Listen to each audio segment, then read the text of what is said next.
chat back here. All right, so again, thank you so much to Oscar, Jill, and Tina for being here today. They are part of the, I keep almost wanting to say characters, but it was a documentary and you might be characters in real life, but in the documentary, this was a very real and very important issue that you were working on, not a characterization of anything at all. So principals in the documentary, creators of the documentary. Jill, I believe you're also a producer of that as well. So we're going to have some question and answer session talking about usage of language, as Debbie Wasserman Saltz mentioned in the documentary itself, like, are libraries the arbiters of language and nomenclature? That's something that we can talk about. What else do we do? Many things, as we all know. We all wear so many hats.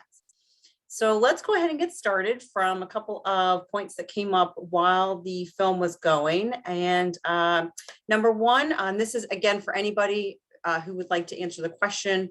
It doesn't look like anything has changed since the announcement in 2016. And there was that little update at the end for 2019 too, but it doesn't look like anything's changed since then. I still see this term in Library of Congress's subject headings. Do you know if any forward movement has occurred?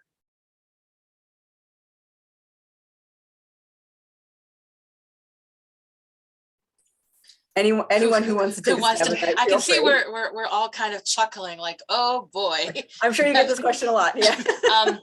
It's a good question though. Well, I mean, I would say that nothing has changed in the Library of Congress end, but one of the things that has changed is that many dozens of individual libraries have made the change on a local basis, and not only to legal aliens, but to other problematic subject headings as well. So that in that sense, a lot of things have changed pretty substantially since the documentary came out. In terms of has there been any forward movement? I mean, part of the issue and like why I think Jill and I were kind of chuckling is that so much of what is happening is behind the scenes, and it's really hard for anyone who is not an insider to know what is going on in terms of the LC policy. Because I mean, as we know, LC wanted to change the heading. It's their intention to do so, but they, for very complicated political reasons, and I would argue sort of a risk aversion, a little bit of lack of political courage, they've been stymied by feeling that there's going to be repercussions from Congress. And so, I mean, Jill and Oscar can fill in other parts of this, but what we know is that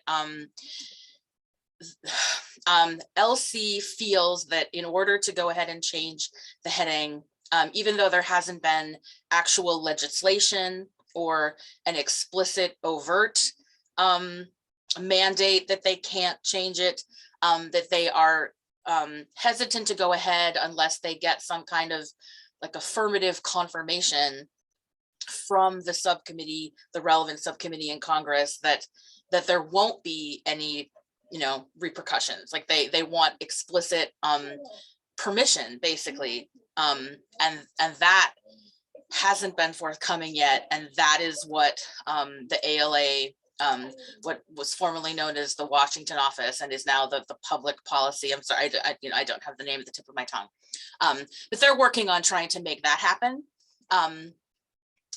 and it's hard to know where that process is because they feel like they can't really be public about it because there's a lot of concern about sparking another backlash from the same forces in Congress that, produced the backlash the first time. Right. There's a different face at the top of the chain, but many of the same structural, as we're all aware, many of the same structural inequities exist. And the power hasn't really shifted too much, the balance of power. Tina, do you have like a recommendation or like tips or tricks that you use to maybe try to follow LC and what, like the news that comes out, not exactly what they're doing, but I know you said it's difficult to kind of keep track of what they're doing, and we all don't, we don't want to read House subcommittee bills all day, probably. So what do you do to keep track of that? Well, In terms of official news, the Library of Congress puts out a monthly list of the subject headings that they have changed. And so whenever, when there's an announcement that something is actually happening, I think that will be the place where it will be announced. Or, I mean, I get they could possibly do a specific press release. But I have to say, I mean, this is not a great answer, but cataloging Twitter is where I get most of the up-to-date information. But it's not, you know, like that's not just like one place where you go and you log in. I mean, it, you know, there's like a body of, you know, like a couple hundred people who are deeply engaged and who are, you know, having this ongoing discussion. Yes, Twitter truly is the rushing river that you can never step into twice. But so it takes a little bit of work to keep up with it. But I find it to be very rewarding to get that information from all different sources. And actually, in researching some of the fallout of the documentary, did recently learn that the Library of Congress accepted, I believe, Oklahoma University's libraries to change the subject heading from Tulsa Race Riots to Tulsa Race Massacre. So that's another kind of impact, you know, that's been having, and you're right, it was a publicly announced sort of thing. So we do have another question in the chat. We have Megan, who just looked at our library consortium's catalog and is still using that heading with 600 results.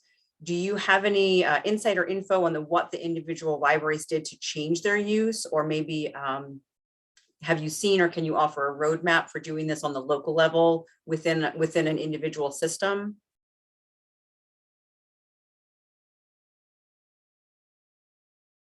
I guess since I'm the cataloger here, I should probably take that one too. The SAC subcommittee the second of the two, sorry, I should say SAC is the acronym for the Subject Analysis Committee, which is the body within ALA that is sort of a group of experts to provide feedback and help with subject analysis tools in general. And they had two working groups working on this issue. And the second one, its charge was to help consolidate information about for libraries that want to make a local change. And so they have the report of that group is a good source of information because they did a survey. Oh, someone already, I was just like, I'll put the link in the chat. It's awesome. So, I mean, it really, how the technicalities of going about doing it really depend on what local system you're using and like what kind of limitations and capabilities you have. But there's lots and lots of examples out there of places in all different types of systems that have done things. And there's also, you know, depending on your system, you might make a choice to just change the display in your discovery layer, or you might actually make a change directly in your bibliographic records. You know, like there's a lot of considerations and a lot of options to look at, but there's tons of examples of all different ways of doing it out there. Thank you for mentioning that resource. And excuse me, Aaron from Ohio, like Aaron Kilkenny, also did link a couple things here for folks who might be interested in looking at what OhioLink did.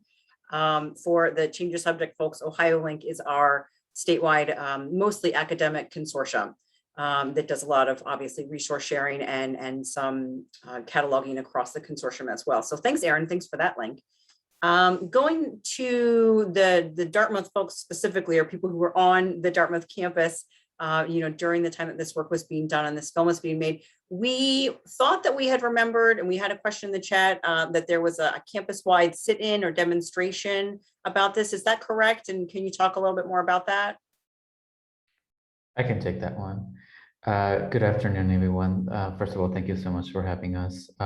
It's so nice to see that the documentary is still in the minds of everyone, despite it being, you know, a movement that started, it's been now 7 years, you know, so it's been quite a while. In terms of the sit-in, that was also a while ago. the freedom budget, I think is the one you're referring to. So that one was one of the many threads or motives impetus for the sort of proposal demand to change the subject or to remove the subject heading. So it was this sort of loose coalition of sort of disgruntled senior students, but generally activists who were generally feeling that Dartmouth could do a lot better in its sort of way that it treats particular communities and students on campus. And, this was a perfect political opportunity structure to use the sort of words of social movement scholars to have this new burgeoning student group of undocumented students join in sort of and develop its footing in, movement, social movement organizing. Eventually, sort of the end of that spring 2014 sort of fizzled out, and so what continued afterwards, since I was a first year, I was able to continue some of the work. But I think one of the strategies, and this is not something that I know if it's consciously done by administration, but sort of social movements initiated by students die out by sort of just waiting out the clock. You're only here for 4 years, and the students graduate and it sort of ends, whatever it is that you were doing. So, but I was a first year, so I had 3 years, to establish something. And so I continued on doing some of the work that we demanded in that freedom budget. And some of it was related to the subject heading, as you saw in the documentary. But I think what led to sort of the success of the student organization Co-Fired was because of the freedom budget, because there were students willing to demand a sort of a better or a different or alternative way of sort of existing. And so sort of connecting this to your previous question about what have libraries done or what has happened since, I'm not a librarian, I'm not a cataloger, so I guess I'd like to talk about sort of why it matters. There was a librarian that was at one of our screenings on the East Coast. I won't say, which university, but I'm still sort of surprised that even though this was someone who in spirit or in heart would support sort of the movement or changing the subject heading, she still would sort of not bring excuses, but describe sort of the dilemmas or the sort of impasse at doing any kind of change in terms of the current structure of the library system. And so to me, it highlighted, I think, the central issue of what is at play with this documentary and the subject hitting writ large, or even anyone interested in doing any type of social or political change, in that you're met with the current structure, which was what we're sort of normalized or naturalized to think is what is the limit of what can exist in society. But I think what I've learned by doing this is that there could be a sort of new way of imagining how to do things, a new way, in this case, of like classifying, of knowing sort of what exists in reality. This is a simple word, some people may say, why does this subject heading matter? Like it's the most sort of removed thing from society, this little thing that librarians have in their own profession.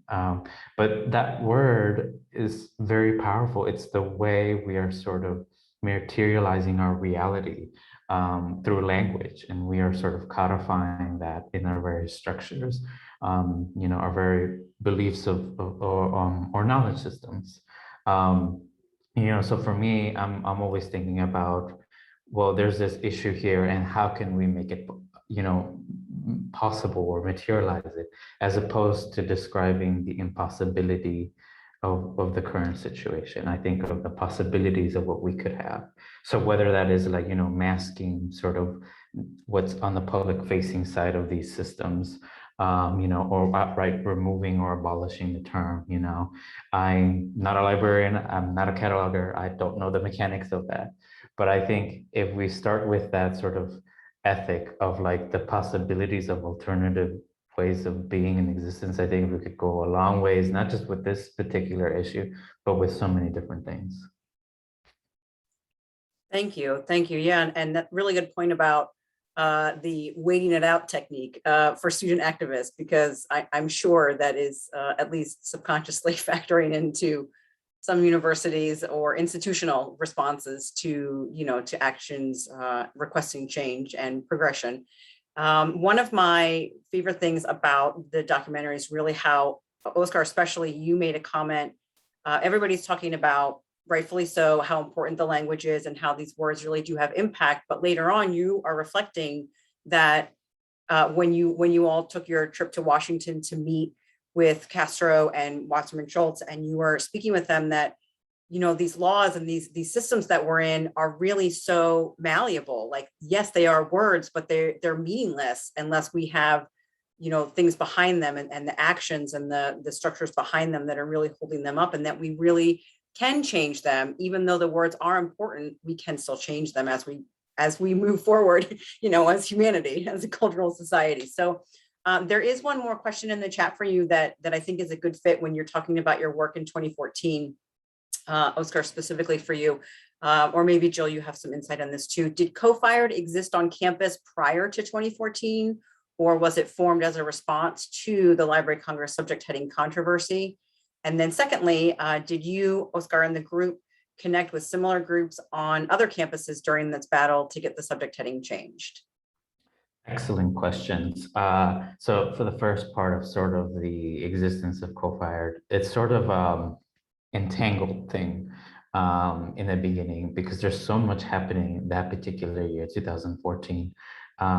And I think these things are happening simultaneously. So perhaps that's one of the things that I would have done differently, knowing now what I know about sort of documentary making, is sort of trying to tell the individual stories that are happening at the same time. It's sort of difficult to do that.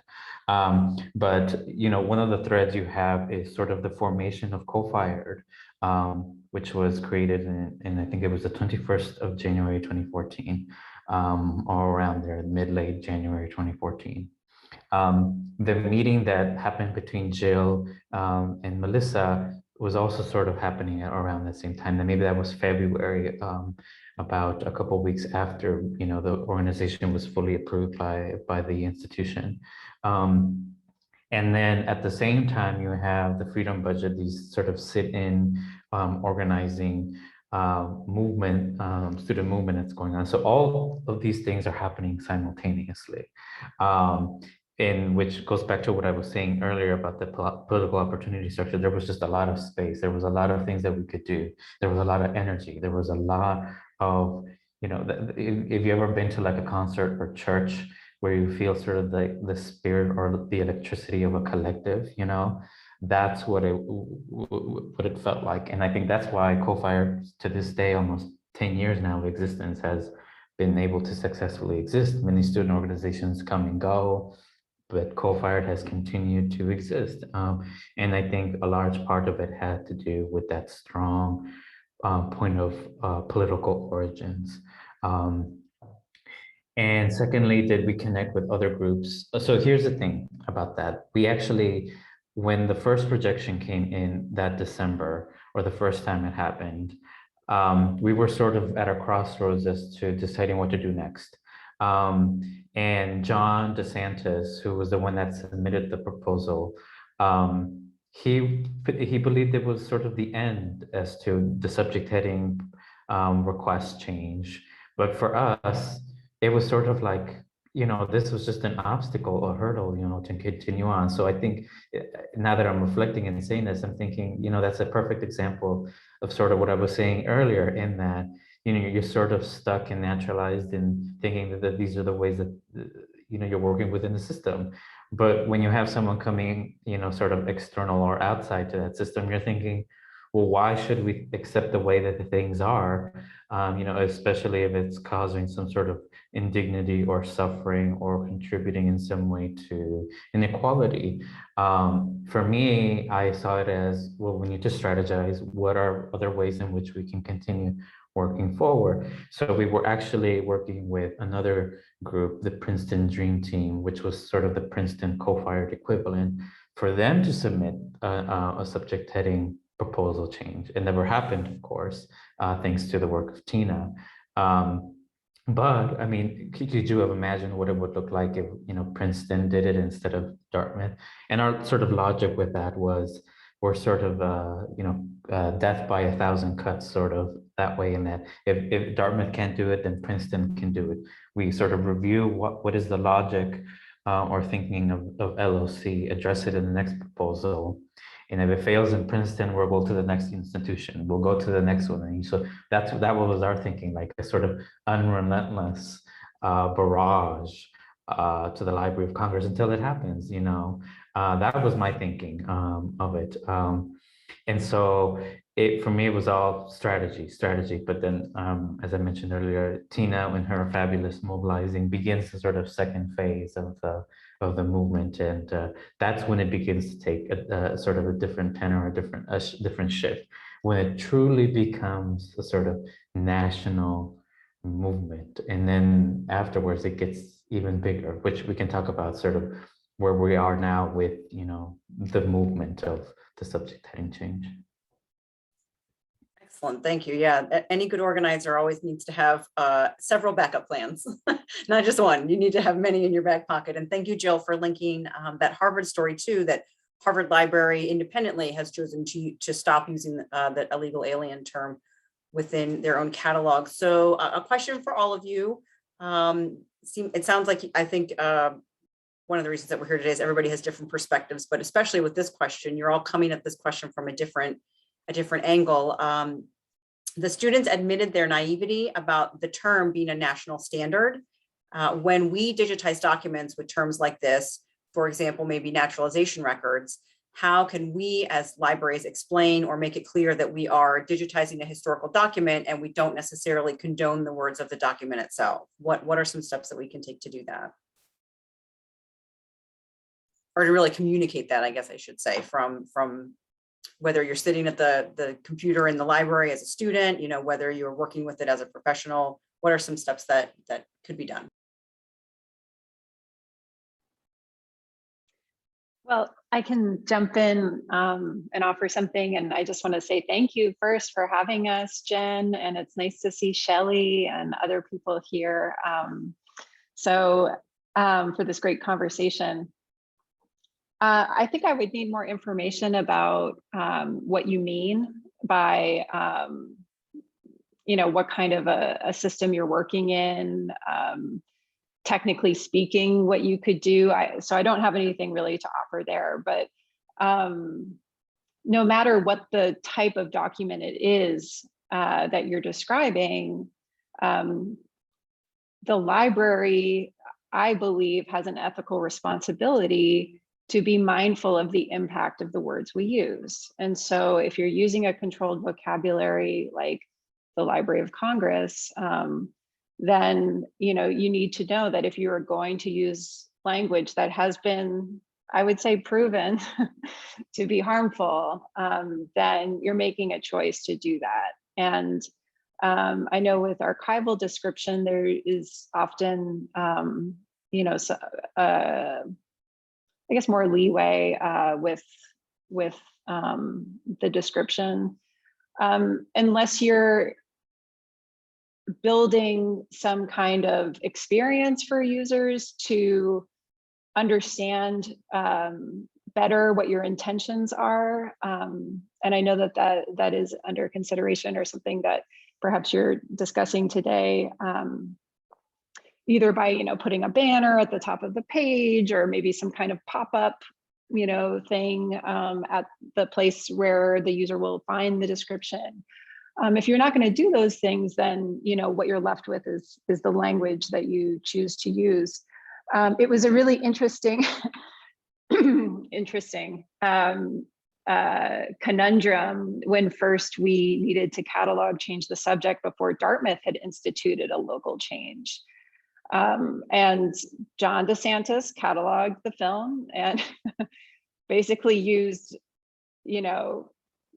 everything, well, not everything, but anything but the term in question, because I insisted on that. Not that he necessarily would have without that, but so I just think, you know, there has to be some pretty careful intention there.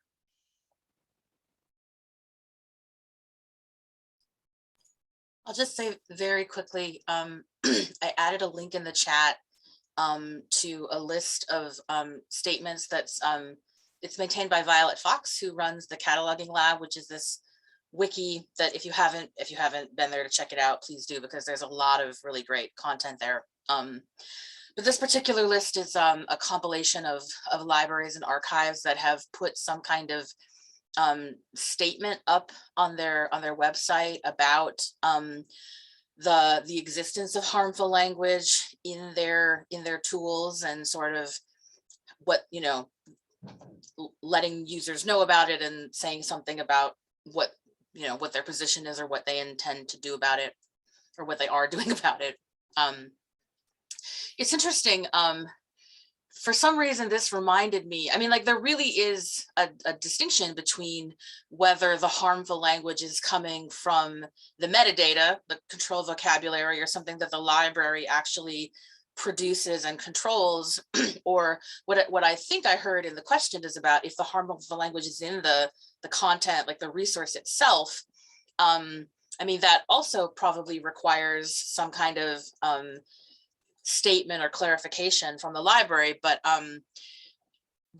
this is only associatively related, but it made me think of how when the backlash from Congress first happened, it appeared that a lot of the, at least, well, some of the Congress people who were raising this objection actually didn't understand the distinction. And when they were getting excited about the Library of Congress removing the language illegal alien, they actually thought that it was going to be like stripped from the resources somehow, like someone was going to go through the books with an X-Acto knife, or I don't know what exactly they felt, but like, yeah, no, I mean, that was just a really illuminating thing to encounter, because, like, you know, like, and proof of what I think we all knew is that the people who were producing that backlash didn't even know what subject headings were and didn't care, you know, were just kind of seizing on something to express their broader anti-immigrant sentiment, and that is really, you know, all that was about. Yeah, absolutely. Who knows what's in the mind of many of our legislators at any given time, really, honestly. So that's fair. And Jill, I did forget to mention that after attending two Ohio library related events, you all now are honorary Ohioans, so welcome. Forever. The status will never be changed. Let me take a look here at some of the other questions that we have popping up. So actually, speaking of, as you said, Tina, like not really grasping the nuances or the intricacies or even the purpose of subject headings. Some of the legislators really just kind of latched onto it with a different agenda that really had nothing to do with libraries or library science. How do you think, and this is for any of you, how does the current political climate, and that's lowercase p, uppercase p, whatever you define as political, impact your perspective on this work and the progress that's being made? Obviously, we've seen there's been a couple institutional changes and some other changes with some other language, but obviously when it's such a structural, you know, the power is so structural, there's a lot of work to be done. So how does this current political climate impact your perspective on that work?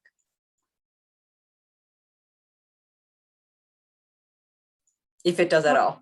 I think Tina touched on this in her answer before, but I mean, it's complex, because on the one hand, it is very frustrating and very disheartening and dispiriting that there has been no movement at the Library of Congress, and that we're at this impasse, and that there doesn't seem to be a lot of will even among, well, let me not say that, what I was about to say, but there's not like enough will, I guess, to really see it through. On the other hand, it's incredibly energizing and exciting to see this grassroots movement in the library profession at the local level to make change. And I think that that says a lot about about our current political movement, our moment, and how far people have come even in like 5-10 years, generally speaking. And so it's sort of both things. But yeah, it's kind of, I think Tina, actually you said this in another Q&A, and I'm going to steal it, but I'm crediting you. It's like, it's like what is on display is like the best and the worst of librarianship. And that's a pretty fascinating thing. I'll jump in. I think there's something to say about sort of the politics of fear, for lack of a better word. Fear of, in terms of paralysis, you know, what the Library of Congress, what the sort of workers or staff, people that work within the Library of Congress are fearful of or scared of in terms of what Congress can do to them, or maybe even sort of what librarians outside of that structure or activists can do for that structure. And then sort of what sort of the Republican or conservative Congress members were fearful of if there was some sort of change for this sort of lexicon, or if, you know, the Title 8 legal US code is changed, or if we eliminate from this structure, what will happen to our society, you know, that letter that Ted Cruz wrote. And then you have sort of the fear that undocumented immigrants face on a daily basis, to the point where it's sort of like an everyday existence. So it seems everyone is afraid of each other in some way, or afraid of what it is that could happen if they are sort of misstepping or sort of rock the boat, change the boundary, shake things up of the current structure. I'm sort of struck by that.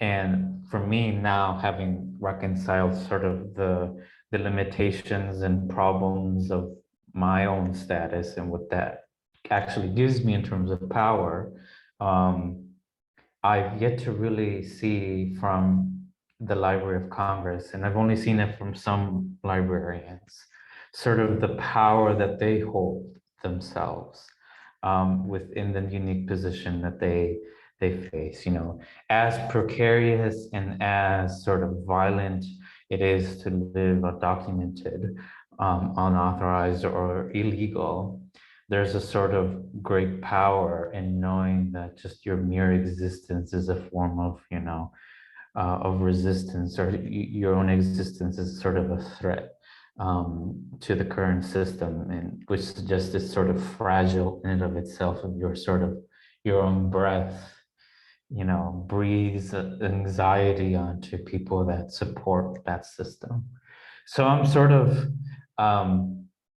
judgmental of the Library of Congress, the librarians in the Congress, the Library of Congress, and sort of like, you know, I recognize sort of that you bow to the Congress, but what would happen if you didn't? What would happen if you challenged Congress? You know, that's sort of when we get into talking about revolution. That's when you sort of begin to see how we can think of and exist differently than the way we are now. So, you know, what would happen if Carla Hayden, the Librarian of Congress, just went and did it, made the switch? Would things really be that any different? In some ways, yes, because there's a discursive shift here. But does it really shake up the system fundamentally? But I think that a single action of defiance, I think, begins to get into the question that Jill posed, not in this conversation, but in previous conversations I've seen, and sort of being autonomous and sort of or building or constructing your own sort of system of knowledge. So I guess I'll leave it with a sort of question: what would happen to the system if the Library of Congress started, defying Congress, at least in the context of like the subject heading, because that's sort of what they've been doing. They want some sort of okay, you can do this and there won't be any repercussions in terms of like monetary distribution of funds to your existence. So is that sort of then question, is by defiance, does it threaten its own existence? Will it take that risk, for this one thing? I don't know.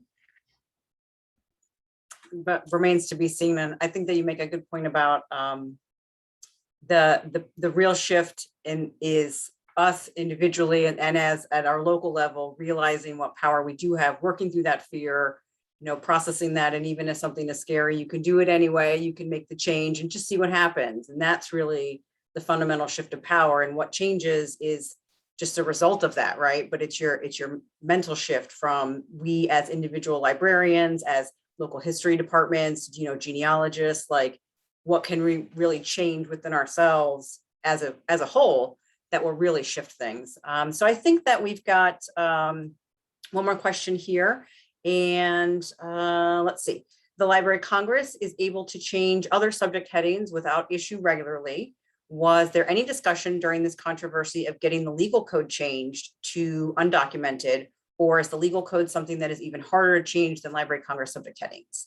And with a disclaimer in parentheses, I'm not that versed in our legal system, which is fine. Nobody here's a lawyer. We don't expect any, and not that I know of at least. This is certainly not legal advice. Let's put it that way. Debbie Wasserman-Schultz actually makes reference to this in her comments in the documentary, where she talks about the slow moving wheels of the US code. I think I may be getting the exact words wrong, but so, I mean, yes, I mean, like every session, or at least with regularity, Joaquin Castro does propose legislation that would update the language and Title 8 of the US code. So that is something that he's been trying to do regularly. But the idea that the subject headings are tied to the language in the US code has always been a little odd, because the US code is a compilation of laws passed over an incredibly vast expanse of time, and it uses all kinds of different language. I mean, one of the things that I've pointed out many times is that in the congressional subcommittee report, where which is, I mean, you saw debated in the documentary, they suggest that the Library of Congress should keep language consistent with Title 8 of the US code. Note that they don't say the whole US code, because I think that they were aware at the time that in other places, the US code at that moment was still using the terms Negro and Oriental. Like that has been changed since then. The laws, legislation removing those terms was actually signed by Obama, like very close to the same time. But I mean, the point being that yes, that has been attempted, and certainly changing the language in the US code is way harder and takes way longer than changing LC subject headings. But there, like I said, there are people working that angle too. But it happened, the legal code was changed, and it has changed continuously, which suggests, again, the possibility of the same thing with legal alien or legal immigrant in the legal code. If the argument by many conservative lawmakers was that the subject heading or the library system should reflect what's in the code, the legal code, then change the legal code. But then they would probably try to make a different argument. So it never was about the code. They were just using that to justify sort of the xenophobic or anti-immigrant sort of sentiment that they've already hold. And so again, we go back to this issue of like, do we accept what exists already? Or is there something better that we could do? I would be interested to have a conversation, or at least pose the question to these conservative lawmakers if they were fine with Negro being in the legal code and therefore in our sort of knowledge systems, or Oriental, or these others, or is there something in particular that is fine with this particular word that you think is different?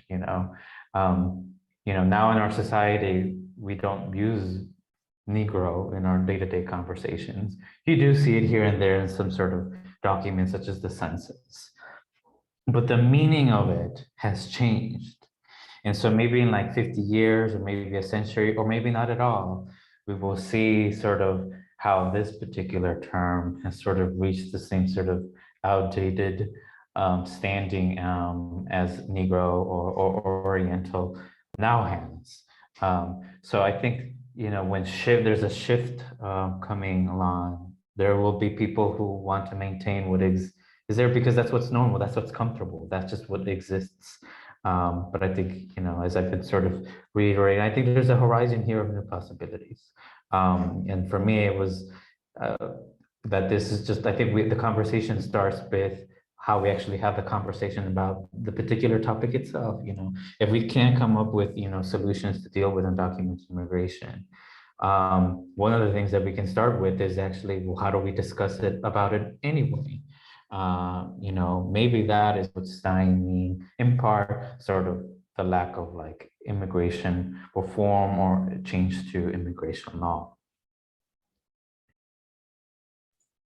It's a lot to unravel, but if we're, like you said earlier, if we're not doing anything, we're just maintaining what's there right now. So we can do it. We've got one last question in the chat. I know we all could talk about this all day, but one last question before we start talking in our little breakout groups is, does anyone know whether this is unique to the US? Are other nations also dealing with outdated terms in their nation's subject headings that aren't removed for political reasons?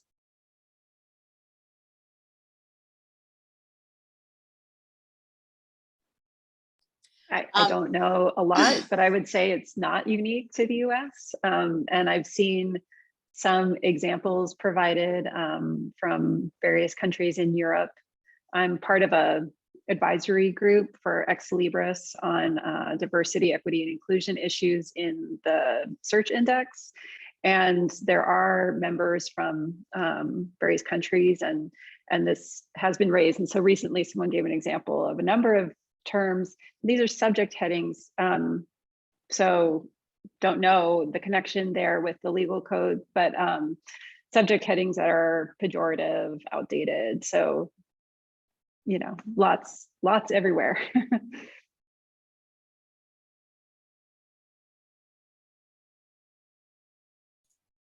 Tina, had you seen discussion of this also? Yeah, I don't really have anything different to add than what Jill said, just that, it's kind of the nature of language, is that if you're going to trying to select or designate one set of words to represent a concept is inherently problematic. And in contentious political situations, and in, colonial, racist, sexist, like structures that nation states tend to have, that dilemma is going to be there. Yeah. Well, we'll never be bored. We'll always have something to work on in that case as the language changes. So that's something to think about. So let's go ahead. Thank you again so much. While we're all together still as a group, I know some of you have other engagements that you need to run to. Tina Gross, Joe Barron, Oscar Rubin, Conejo Cazares, excuse me. Thank you so much for being with us today, for taking time out of your day, and for the work that you did to create this, to share. Like you said, it's made a couple of years ago, but it's still making waves out there. So thank you so much for that. And we're going to go ahead and go into those breakout rooms. And again, you're welcome to stay. We're going to talk a little bit more about metadata redescription and usage of language and what we can do at our own individual local levels. We don't have to wait for Carla Hayden. That would be awesome, but we don't have to wait for her. What we can do on our own in the meantime to maybe push up that groundswell, put pressure on Ms. Hayden and see what she can do for us. Thank you again. Thank you so much.